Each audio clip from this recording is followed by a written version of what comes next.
and welcome to the Merryweather Knitting Podcast. My name is Gabriella and I'm coming to you today from my home in Germany, where I'm so excited to chat with you about knitting and making and a bit of what I've been up to lately.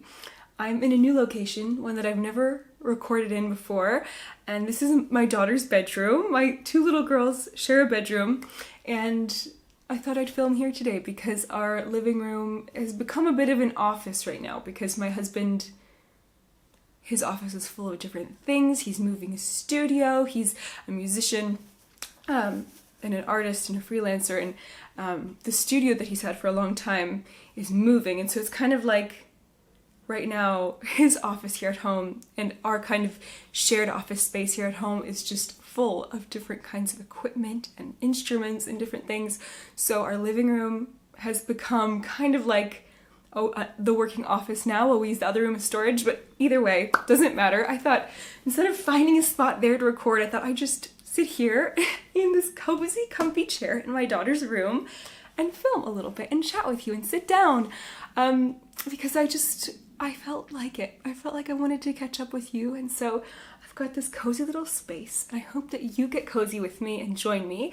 Maybe get a knitting project or something you're working on and just join me for a little while. I'd love to hear what you're making right now, what you're inspired by, what you're enjoying in your handcrafting life. I have been thinking about a lot of different things in regards to handmaking and life in general, as always, and so I want to chat with you about a couple things today, but I thought I'd just sit down and knit a bit with you. I have been really pretty exclusively working on this project lately. This is my Agnete cardigan, which is a PetitKnits pattern. I've knit few PetitKnit patterns, but I mean, I would say that PetitKnits is a modern classic designer who just designs gorgeous, gorgeous designs. And when I saw this brioche cardigan, I thought it would be perfect for this yarn that I have that's really special, that I've been saving for the perfect special project. And this is some gorgeous hand-dyed yarn by my friend Ashley of Paper Crane Yarns. And this is her colorway Aura, and I'm holding it double with some beautiful lace weight yarn from Filcolana Tilia, in the colorway Flamingo. This is Aura. Aura is the colorway from Paper Crane Yarns, and this is the Tilia. I'm sorry, I feel like I'm just kind of in one of those days where I can't speak properly, so bear with me as I chat with you. But today's podcast episode is really going to be more of a knit and chat, more relaxed, so yeah, I hope you'll just come with me along for the ride. But this is the combination, and I just am loving how it's knitting up. I'm knitting the kind of bands, the button bands on either side. I'm knitting them with a different colorway. This is the Filcolana Arwetta yarn, and I'm knitting that as the button bands, if that makes sense. I'll show you here. It's kind of hard to show, but here's what I have so far. I've joined now the yokes in the back, the front yokes, both of them, and the back together. So I'm now knitting the body of the sweater, and you can see. So here's the button band, and that's in this solid color, and the rest of the body is all in Aura held double with Filcolana Tilia. And I love the combination. I'm so happy with it. I think it looks gorgeous, and it's just going to be a favorite sweater for me. I know for a long, long time. I debated for a long time about what colorway I wanted to use for the lace. Because I think when it comes to pairing a lace weight yarn with a hand-dyed yarn, there's just so many different directions you can go. And the automatic thing to do, I think often, and one thing I love to do for a lot of projects, is to choose a very light neutral color, like to choose white or cream or like a bare yarn, a bare kind of lace yarn. And I thought about that, but I just knew it would mute the hand-dyed yarn colorway a lot. And this colorway has so many nuances in it. The Aura colorway has shades of orchid and peach and little speckles of crimson and even orange and tangerine. And so I wanted those to shine through without being too muted. And I think this Flamingo colorway does a good job. I think you wouldn't always think of using like a brighter color, but I knew that I was excited about drawing out these warmer pink tones from this yarn, and I think it really does a really wonderful job of drawing out those tones while at the same time allowing those speckles and those nuances in the hand-dyed yarn colorway to just shine through.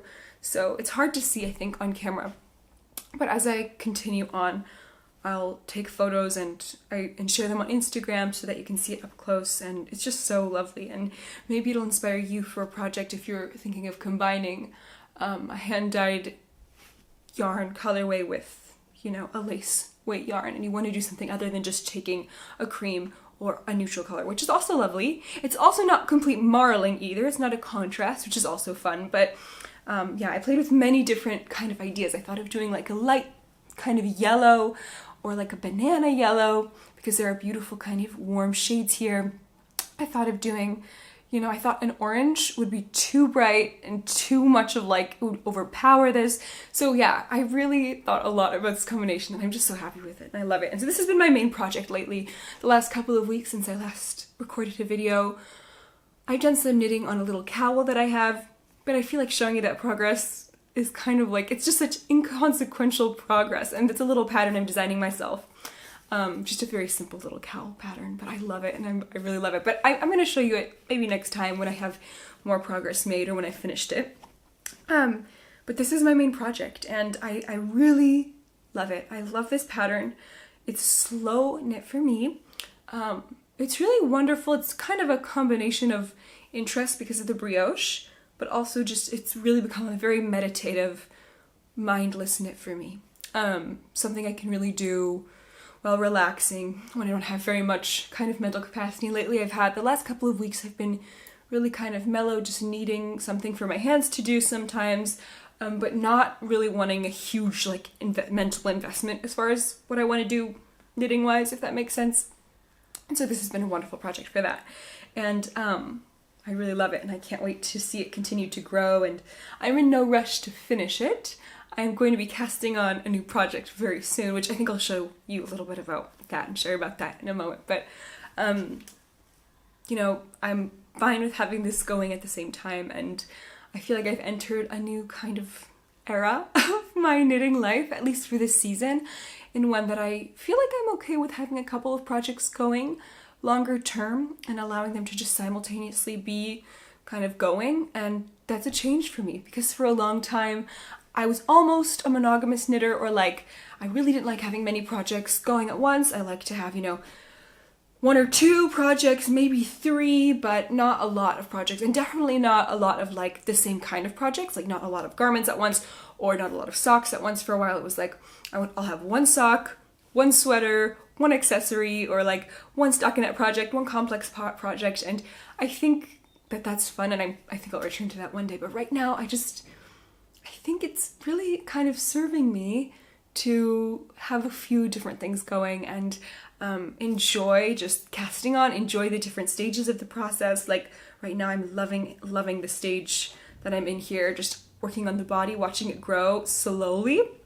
As it's the body, it's growing the slowest, you know, compared to any other part of the process. Sleeves go so fast in comparison, and, you know, the yoke and the back were so fast in comparison to this, but I like this stage. And then I think I have another actually garment also on the go, but that's, I already know is going to take me maybe a year or 2 to finish, and that's just a big sweater for my husband yeah, I guess it's in fingering weight yarn and lace, but it's like light fingering weight and lace, so it's like a light DK, heavy fingering, and I know that's just going to take me a long time, and I've enjoyed going back to that here and there, but yeah, it's just fun to have multiple things going right now for me, and I think allowing that is just something I've really been enjoying.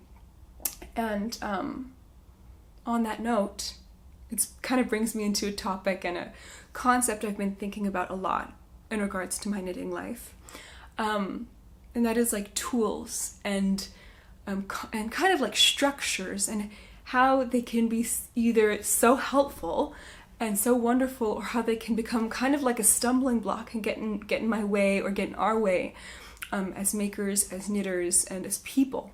And you know, I feel like for me, I think different personalities have different things. I think some people by nature are just kind of like completely fine doing whatever, and they're not bound to rules. They're not like stuck with anything. And I think I'm someone who can get kind of caught in a trap of kind of getting stuck in a mindset or getting stuck in kind of like a set of rules I put out for myself. Like, for example, being like a monogamous knitter, saying I'm just gonna have this many projects, or I can't handle having more than a certain amount, and having that kind of rule and then being stuck in it is something I can get trapped in. And I feel like lately I've been kind of becoming conscious of that and enjoying challenging that within myself and letting that go, and kind of finding the tools that work for me. And I think in general, it's like tools are there to serve us and to be used for our good. But often, because I get in those kind of stuck in those mindset traps, I end up kind of like being used by the tool.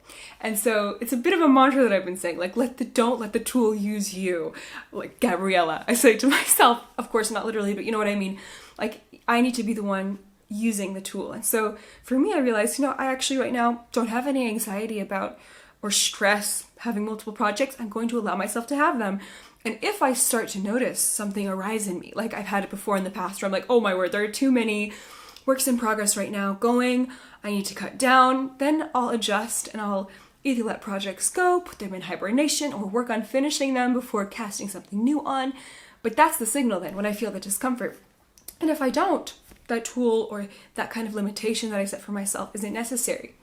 And so I've really enjoyed that. And I think sometimes we can be like militant in our thoughts, and that's trouble. But it's important to kind of look at those inner feelings and those responses. Does it start to make me feel anxious? Does it start to make me feel stressed or overwhelmed to have so many different project bags lying around? Or is it freeing, and does it make me feel like I have just this variety available to me to enjoy and to feast upon? Because not lately, but I guess what's allowing me to cast on more projects right now is the feeling that I felt a little bit like I could use more variety in my knitting, that I felt a little bit, not uninspired, I always feel very inspired, but a bit like, a little things got a little dull. I wanted something different. I wanted a new bit of a new color or new textures and different things like that. And that's the beauty of these crafts, is it's just for our enjoyment and for the love of doing it. And so it's to let myself, I have these materials here, to let myself enjoy them and to feast on them and not hold myself back in a kind of like just rigid way, and that's been such a wonderful thing. And I feel like I've learned to feast upon the projects I have and the materials I have in a new way, and to enjoy them also for longer periods of time, and to kind of dance with them for longer periods of time. For me, I think one thing I love about knitting and slow crafts in general is that with time, you kind of gain deeper understanding and kind of almost like a deeper relationship with what it is that you're working with. I don't know. Let me know if this resonates with you, or if you've ever thought of it this way or felt this way about it. But, sometimes, like, for example, I'm working on this brioche pattern right now, and I should be knitting as we chat because it's supposed to be knit and chat. But, starting out, I made some mistakes in the brioche. It was my first brioche project. I think I've done a little brioche in a pattern before, but never a complete project. And, wait, where am I? Oh, here I am, I think. I just made some mistakes and kind of was a little clumsy at the beginning to try to get in the rhythm. But now at this point, working on the body, I feel like I'm in such a rhythm with brioche, and it becomes like such second nature. And the more that I knit and I look at the stitches and, I dropped a stitch and had to pick it up again, the more I'm kind of confronted with the structure of this kind of fabric, the more I understand it, and the more I almost have a relationship with it. I think that's the same with so many different things, like even the material wool itself, the way I feel like I've gotten to know wool as a material. It's just so living, and you can kind of just commune with it in a sense as you work on your projects. And I think that's so much fun. And the next project I have planned to cast on is using unspun yarn, which I've never worked with before, and which I'm really excited about getting to know. And I think it's just like at the start of any relationship, sometimes there are bumps in the road, miscommunications. You've got to kind of get to know each other, how, you work with each other, and It's kind of just like a dance that you have to learn together, and I feel like that's something I know it's going to be a bit of a process with unspun yarn because I've never knit with it. It's totally different than regular yarn. I have spinning experience. I love to spin, but it's been a while since I spun. I think that will help me a little bit with working with it, but I mean, it's going to be a bit of a new discovery, and so I'm really excited about that. And yeah, it's kind of like if you're an introvert and you just kind of like, I'm very introverted, very much like almost a loner. I love the people in my life. I love the close relationships that I have, but sometimes I just need to be alone. Sometimes I just kind of connect and I want to go out there, and I feel like my projects are like that lately as well. But anyway, the concept of tools and using them and not being used by them is something I've been kind of working on, kind of implementing in my life, in my creative life, and also in my kind of life in general when it comes to consuming and creating. I know, for example, one topic and one thing that I spoke about before, you know, here on YouTube, and I have written blog posts on and kind of thought about a lot in the last few years, is social media and my relationship with social media, and specifically Instagram. I don't have TikTok or pretty I don't know, any other real social media platforms. I have YouTube and kind of other maybe forum, like Discord right now because of the knit along. I'm working on Discord, which I'll talk about the knit along too in a minute. Oh my word, I feel like I'm so disjointed in this video. I hope that you're following with me. But anyway, social media is another tool that I feel like it's really a dance to kind of find one's flow with, at least for me.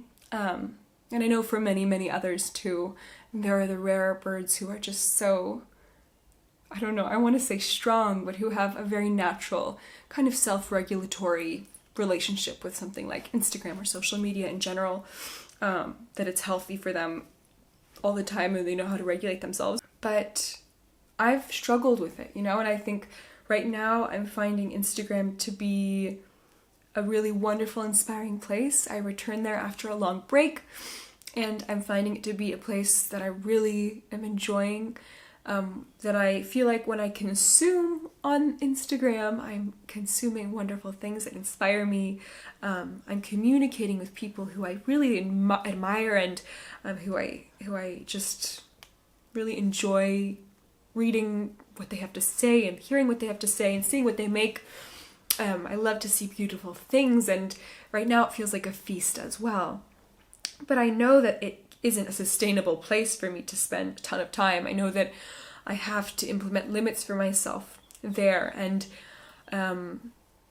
that's something I've kind of gone through phases of doing and found different things to work for me in different ways. There's sometimes where I, you know, have Instagram open or downloaded on my phone like twice a week, 2 days a week, and then I delete it for the rest of the week. I've had times where I delete it for a month and then have it for a week. You know, there's so many different kind of flows I've found, and right now I have it, and I have no notifications on, but like, you know, I'll check it and go on there like once a day, and right now that feels good, but I don't think it's sustainable. I think for me I'm going to need to probably back off in a little while, but I'm learning to be sensitive to when that needs to be for me and allowing that to be an organic process.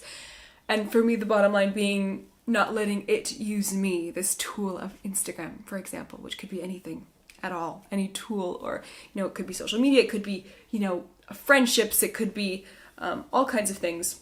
And finding a balance of consumption and creation is part of that for me too, when I start to feel overwhelmed with the consumption, because I get highly sensitive. I'm sorry, I'm getting a message from my husband because my girls are gone. I'll see what he has to say. My girls and my husband are all at a little outdoor kind of a event for kids, which is so cute, and my husband just sent me an adorable picture of him with my daughter. But yeah, recognizing, wait a second, this tool is no longer serving me, I'm serving it. I am like consuming a lot, and it's making me feel overwhelmed, like kind of in a very low-key, low-grade way for me. It's like almost like I get this low-grade anxiety from things like that, and maybe that's a bit dramatic. I know not everyone has that kind of real intense reaction to something like social media, but I can get that. And so I know that if I start to recognize the first signs of that, I need to move away from it. And yeah, just that's something I've been thinking about a lot lately, and I'd love to hear your thoughts if you can relate to that, if it sounds foreign to you, or maybe if you have tools that you've kind of developed intentionally or organically and unintentionally in your relationship with creating and consuming, in your relationship with social media, in your relationship with your knitting life, maybe limits you set for yourself, or, you know, I know for a lot of people, consuming and purchasing yarn can be something, and materials for crafting and for art can be something which can become like, you know, also like a tool that uses you, or you use the tool. If you know, are working with all your materials and you have plans and concepts, that's wonderful. Or if you just enjoy purchasing things and acquiring beautiful things and having a beautiful kind of pantry of yarn, you know, just kind of a treasure chest of art supplies, that's wonderful too. But I know sometimes I've heard friends and others who I follow talk about how it can then sometimes be overwhelming to have so much, and to not know what to do with it, or to like feel like it's so much that you can't handle it. And I'd love to hear if you have ever had that, what your kind of process has been with regulating that and finding a way to work with that that's healthy and that serves you, and that is a peaceful kind of a way for you to engage with materials. I know for me, I don't buy that much yarn because I don't have the ability to buy a lot of yarn all the time. I have a limited budget, and in general, like, we're pretty conscious with what we consume. We don't have that much space, so I always have to be very mindful of space in our little home. But I love the little treasure chest of knitting supplies and yarn that I have, and I'm so thankful for it. And I also love that when I feel like, you know, I can kind of put things aside, and then when I feel like there's a project for me, I love to buy yarn for it. I think that's also something I really enjoy doing. But anyway, this is a lot to talk about and a lot to think about, but I love to hear about your thoughts on that topic too. Right now, it's just a few days away from the beginning of a very special event, a year-long knitting event and handmaking event that I am hosting, which is the Botanical Make-Along. This is a make-along I spoke about in the last video I made. I made a video with different ideas for springtime knitting patterns and botanical knitwear designs, garment designs. And that is, yeah, it's a knit-along or not a knit-along, it's a make-along. The Botanical Make-Along is a year-long make-along for all kinds of crafts, any hand making at all. I'm not going to just be knitting in this knit-along, this make-along. I keep saying knit-along, but it is a make-along. I'm planning on doing natural dyeing. I'm hoping to do some embroidery. I really have dreams of doing like lots of freehand embroidery. I have lots of plans in my mind that I would love to do, and lots of botanical motifs. I'd love to naturally dye some textiles to use in embroidery, and there's just so many projects I dream of in regards to kind of just this whole entire overarching idea of botanical makes. But anything's welcome. Spinning, knitting, quilting, sewing. I hope to sew some garments and naturally dye them. Naturally dyeing, of course, botanical dyeing. Anything at all. Literally, whatever your heart desires in the realm of hand making, please, you're so welcome to participate, and it would be so much fun to have you join us. I'm co-hosting this knit-along, make-along. So sorry, I'm not gonna get it right. Co-hosting this make-along with my dear friend Ashley of Paper Crane Yarns, who is just an incredible maker, hand dyer, and knitter, but she also has been in cross-stitch lately, and just, she makes beautiful, beautiful things, and I'm so excited to see what she makes. And so we're co-hosting this together, and there are going to be giveaways along the way through the year, the details of which are kind of up in the air, but there are definitely going to be quite a few. Maybe some patterns, some yarn, just different things. I'm going to be sending some giveaway little treasures off. I know that Ashley is planning on that too, here and there, but mostly we're just really excited to have a very relaxed, joyful make-along. And you can join the make-along at any time throughout the next year. The make-along starts on May 1st, all the way to May 1st, 2025.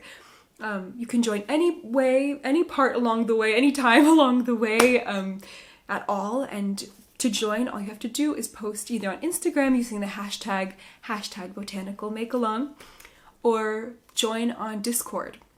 And there's a Discord server for the Botanical Make-Along, and you can join there. There's been some fun chat and so much gorgeous inspiration there. I love to see pattern ideas and just what others are planning on making. It's really fun. And I'm kind of new to Discord, and so there's been some bumps along the road already for me, like links and stuff. It should be settled, and so I have a link below if you want to join.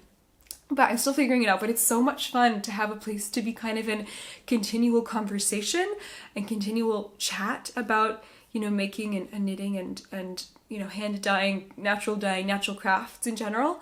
It's just been a really fun place to be. And yeah, a little bit more personal than just to post on Instagram, although that's also a lot of fun. And I can't wait to follow along there as well throughout the year. But like I said, sometimes I'm not as present on Instagram, so I can be more consistently present, like at least on a weekly basis on Discord for sure throughout the year. But yeah, that's, you know, the make-along, the Botanical Make-Along. I hope you join on May 1st or anytime through the year, like I said. But I have a project that I'm planning to cast on May 1st, and this is the one with the unspun yarn, which I'm so excited about. I'm going to show you the yarn. I'm planning on knitting the Rusty Cardigan, which is a pattern I shared in my video full of botanical garments. And the Rusty Cardigan is just a beautiful, simple design. It's a gorgeous yoke, colorwork sweater, knit out of unspun yarn, knit out of Platulopi, and I have Platulopi that I'm going to knit it with. And this is really special yarn, which I'll talk about in a minute. But the pattern looks so lovely. It looks pretty, like simple as far as knitting goes, because it's just got the colorwork yoke. Other than that, it seems to be stockinette. And I think I'm going to add some short rows around the neck, the back neck probably, because I've just seen the shape and I think I want to heighten the back neck a little. But other than that, I'm not planning on modifying anything. It is a steeked sweater, which I've never ever done. I've never steeked anything before, which if you're not familiar, steeking is when you knit a project in the round, usually colorwork, although I think you can do it with any knitting, and you plan and you cut the knitting to make it into a cardigan or to open up the knitting piece. And so before you cut, often you kind of fasten or secure the knitting either with sewing or crochet. I know some people do kind of a felting technique, but I'm really new to it and I've never done it, and I really can't wait to do it, to try it for the first time. I've been told not to be too worried or afraid, but it's of course intimidating to bring scissors and cut into your knitting, and it's just an intimidating thing to try a new technique at all. But I'm really excited about it, and I think the project is just lovely and a piece that I will get a lot of wear out of. But here is the yarn I have. So I have some Platulopi, and it's knit just with a single strand of Platulopi, the sample of the Rusty Cardigan is. And so that's what I'm planning on doing. I was inspired because I received this gorgeous plate from my dear friend Martina of We Grow Wild, who I'm sure you're familiar with, but if you're not, you have to watch her videos. She is just such an inspiration. She's such an amazing knitter and maker and just woman who I just adore. I love following her along with her journey. She has a homestead in Italy. She's Italian, with her partner, and they're just so lovely, and I love seeing her life and hearing her thoughts and seeing her makes, and I just really adore her. And she sent me some beautiful treasures in December of last year, and one of them was this beautiful plate of Platulopi. And with each yarn treasure that she sent me, she wrote a little note and kind of gave me ideas and told me also what she had made with different things. And this Platulopi I just thought was so beautiful. I'd never ever knit with unspun before, and I just loved it. And it reminds me of her. It's just this beautiful earthy brown, which I love. It's one of my very favorite neutral colors. Is just kind of a dark, beautiful, chocolatey kind of bark brown. And the Platulopi has many different dimensions in the colorway. You know, it just looks really beautiful. And so I was so inspired by this brown. And I thought first about making a sweater. I've seen people knit entire sweaters with one plate of Platulopi. And I thought about that first. Or I thought about an accessory. I thought about combining it with a different lace weight yarn or a different yarn in general. But when I saw the Rusty Cardigan, I thought I would love to have that with brown, a brown contrast. I just love it. And I know that this, using the contrast color, will leave me with enough for another project. And so maybe I'll knit a pair of mittens, or, you know, maybe a little hat or a headband or something special to kind of coincide with the sweater, because I just love that. I just love kind of having like a little, you know, contrasting color in the yoke. For example, like this one, having a matching hat or something. I think that's so cute and so fun. But I'm not sure yet. But I definitely want this to be the contrasting color, the beautiful kind of little floral botanical motif around the yoke. And it's so special to me that I received it from Martina. Martina's such a lovely, lovely friend, and it just means something to me when I receive yarn like that. Just so special. And so to complement this yarn, I ended up deciding on getting some other plates of Plotulopy for the main colorway, for the sweater, for the cardigan. And so I got 3 plates. I have one plate which is balled up, and I've balled it up into different balls instead of keeping it in the plate. I'm probably going to do another one, ball it up, or maybe wait and see how I feel about knitting directly from the plate, because often I've read and heard from other knitters that a lot of people like to wind the yarn up into a ball or a cake before knitting with it.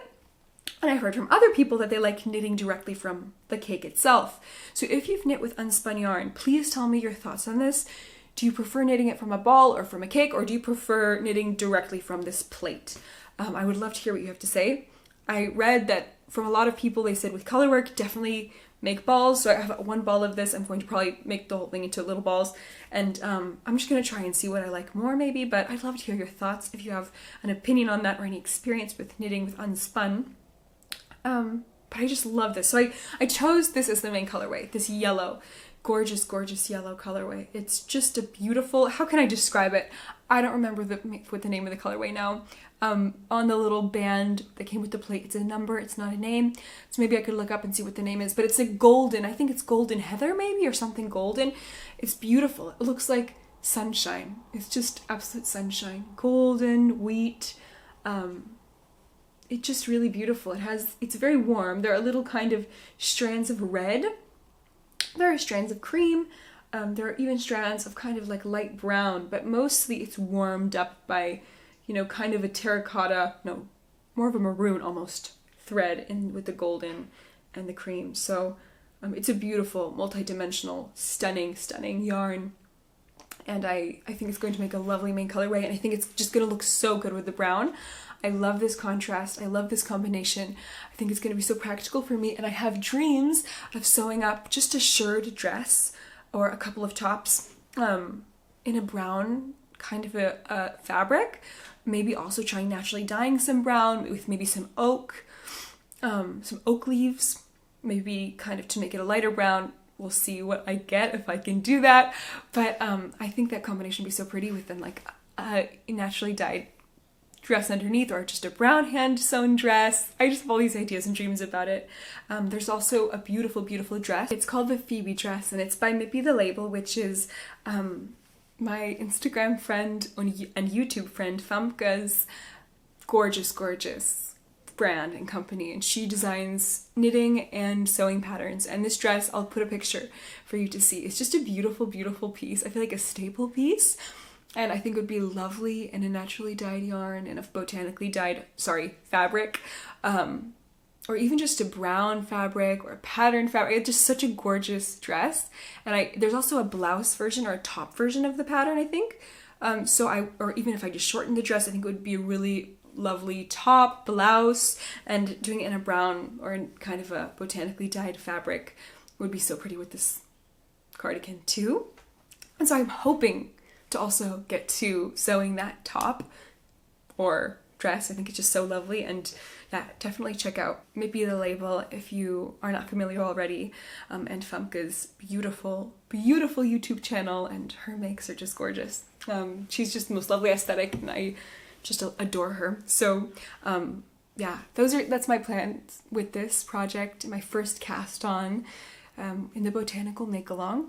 I have so many dreams and hopes for this next year, but I'm just going to enjoy this project first, and I can't wait. I also think that this kind of golden colorway reminds me of so many different flowers and just different plants. It's more vivid than any kind of real wheat that I can imagine. Like I think of wheat often when I think of yellow and gold, but this is more really, I feel like more of a real sunflower yellow, or even like a dandelion yellow.